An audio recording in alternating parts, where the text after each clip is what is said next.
far as winning is concerned, look, I don't think there's any way Putin achieves a strategic victory here. I think he's going to have a strategic loss, and now potentially an operational one. I think what you're seeing now is he'll continue to, they're not withdrawing, they're simply regrouping, and then they're going to focus on his new plan. His new plan now is to take Kharkiv, take the Donbass region, probably hold on to some of those coastal cities on the Black Sea.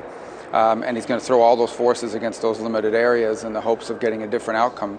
But he certainly cannot, at this point, take large portions of Ukraine. They can't do it. They don't have enough people to do it with. I know, you were a party to this letter, went to the White House asking for Jake Sullivan and others to tell you what kind of weapons we've given Ukraine. And we'll wait for answers on that. I assume you have not heard back on that just yet? We have not. And so I imagine that might be something that's covered today. Maybe they'll claim that that's classified, and that's the setting in which they'll want to talk about it. Let me ask you about China. Dana mentioned this. You had a quote the other day. You talked about the administration's priority being pet causes. And the words you used were speech code and identity politics. Will you explain what you're talking about there? Well, give me an example. I'll give you an example. Everybody around here now says we recognize that China is the generational threat, right? That is the challenge before us that's going to define the 21st century. So one of the problems we have is they spy. They spy at our universities, they steal technology, secrets, trade secrets, research, everything else that we do. So we had this China initiative at the Justice Department under Trump to go after that espionage. Well, now that's been canceled.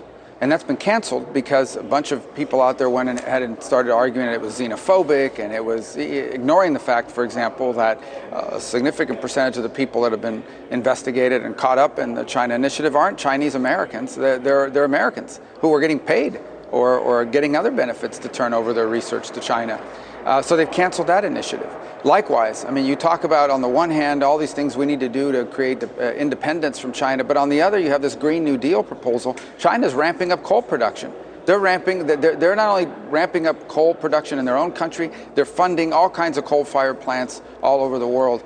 They don't have time for any Green New Deal. And here we are begging for their solar panels, the batteries that they make and all that, so we can destroy our economy while they continue to build theirs at our expense. Your speech at the Heritage, over at Heritage, was not just for the administration. Your other audience, I believe, was corporations that are doing business there. And what do you want them to be thinking about? Well, really, the message was to policymakers. Corporations are in the business of making money. That's what they do. That's the only way they can survive. But nowadays, they increasingly make their money in ways that are harmful to the U.S. national interest. So that's why you have major corporations up here lobbying on behalf of things that China wants or against things China opposes, because they want their market share. They don't want to get kicked out of China. It represents a significant percentage of their market share. And this spans the spectrum from Hollywood to the NBA to major name brand corporations like Apple, Nike, etc. And so these companies make the decisions because they want to make money in China. The problem is that some of these policies that they're opposing, or some of these policies they're supporting, depending on where China is on them, are bad for America. It's not good for America to have 80% of our active ingredients in our pharmaceuticals made in China. It's not good for America to depend on other countries for semiconductors and all sorts of the rare earth minerals that we need for our technology. It may be good for those corporations, but it's not good for America. And so we need to have an alternative to that. You got about 3 more years in this administration. Yeah, well, it's, not again, much of a change. Go. Well, 2.5 maybe, 3, whatever. I guess you're right, but 1 year, almost 1.5 years is down. But who's counting? Look, I said about 3 years. But look, I think the key to this is continuing to create the pressure. This is a long-term challenge. This is not just a 3-year challenge. And so part of it here is changing the culture in Washington.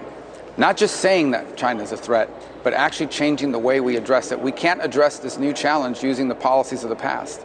Thank you, Senator. Commend the speech to everyone. If you didn't catch it, you can find it online. Thank you so much. Thank you.